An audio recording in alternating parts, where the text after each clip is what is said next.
हिन वीडियो में असांखे टाइम जा कुछ वक़फ़ा मिलिया आहिनि जंहिंजी माप मिंटनि में थियल आहे। असांखे हिनखे तब्दील करणो आहे, कन्वर्ट करणो आहे सेकंडनि में। हाणे पहिरियों त सौं सिधो आहे 1 मिंट। 1 मिंट हर कंहिं स्टैंडर्ड कंहिंखे ख़बर आहे कि इहो 60 सेकंडनि जे बराबरि हूंदो आहे। ठीकु आहे, 1 मिंट बराबरि हूंदो आहे 60 सेकंडनि जे। ठीकु आहे, इहा हिन जी डेफिनेशन आहे। उन खां पोइ अचे थो 5 मिंट। हिन 5 मिंटनि खे असां हिनखे विजुअलाइज़ यानी तसवुरु करे ॾिसूं था। हाणे ॾिसो 1 मिंट बराबरि आहे 60 सेकंडनि जे, त असां हिनखे कॉपी पेस्ट करे 5 दफ़ा लिखूं था। ॾिसो, हिकु दफ़ो इहो थी वियो, हाणे कॉपी पेस्ट कंदासीं, ॿियो चकर थी वियो। ठीकु आहे, उन खां पोइ टियों चकर कंदासीं, उन खां पोइ चोथों चकर कंदासीं, हे टियों चकर थी वियो। सही आहे, हे चोथों चकर थी वियो। ठीकु आहे, हे 5 चकर थी वियो। हाणे हे ॾिसो 5 मिंट थी विया। हाणे 5 दफ़ा 60 सेकंड असां पाण में जोड़ कंदासीं या 60 खे असां 5 सां ज़र्ब करे सघूं था। ठीकु आहे, त असांजो जवाबु अची वेंदो, ॾिसो 5 ज़र्ब 60 जेको अची वेंदो 300 सेकंड। त 5 मिंट बराबरि थी विया 300 सेकंड जे। हाणे 10 मिंटनि बाबति छा ख़्यालु आहे? हिते बि असां साॻियो ई तरीक़ो इस्तेमालु कंदासीं। 10 खे 60 सां ज़र्ब कराईंदो, जवाबु अची वेंदो 600 सेकंड। उन खां पोइ आहे 60, 60 खे बि तव्हां 60 सां ज़र्ब कराईंदो।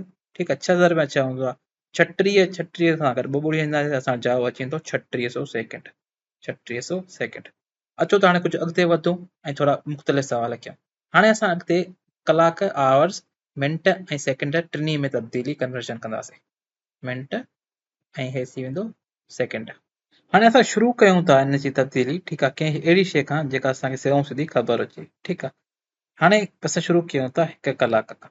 ठीकु आहे, 1 कलाक असांखे बाय डेफिनेशन ख़बर आहे, इनखे हर कंहिंखे ख़बर आहे इहा कि इहो 1 कलाक बराबरि हूंदो आहे 60 मिंट जे। हाणे बराबरि हूंदो आहे 60 मिंट जे। हाणे 60 मिंट घणनि सेकंडनि जे बराबरि आहिनि? इहो हाणे असां करे आयासीं कि 60 मिंट जेके बराबरि आहिनि इहे आहिनि 3600 सेकंडनि जे। त असांजो 1 कलाक जेको बराबरि थी वेंदो उहो 60 मिंट ऐं 3600 सेकंडनि जे बराबरि थी वेंदो। अगरि असां वटि हाणे 2 कलाक हुजनि त पोइ घणा थी वेंदा? 2 कलाकनि में असांखे मिंट कढणा आहिनि।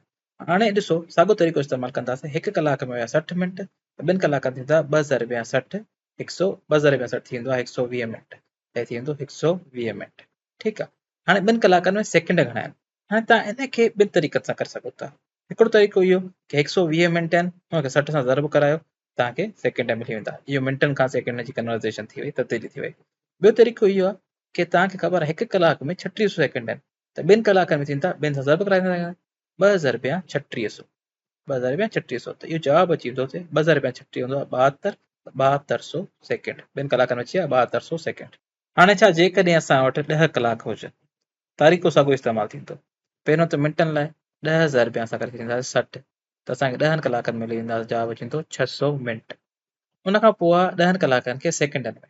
साॻियो ई तरीक़ो 10 ज़र्ब 3600। ठीकु आहे, 1 कलाक में 3600 सेकंड हूंदा आहिनि, त 10 कलाकनि लाइ उनखे 10 सां ज़र्ब कराए छॾींदासीं।